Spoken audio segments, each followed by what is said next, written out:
Good morning, Vanakkam, Namaskar.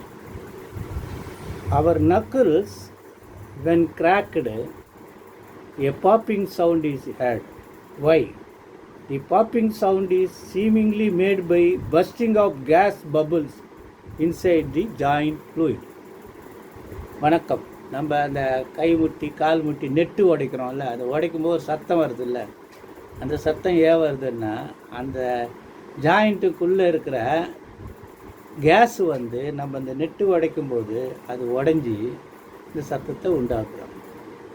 आप लोग को जब अपना जॉइंट्स को अपन क्रैक करते हैं तो जब ऐसा ऐसा करते हैं ना, आवाज़ सुन रहा है, ऐसा करने से भी आवाज़ सुनता है. ये आवाज़ कहाँ से आता है? तो ये जॉइंट जहाँ है, जब अपन हिलाते हैं तो उसके अंदर गैस है, वो गैस बस्ट होके वो साउंड मिलता है.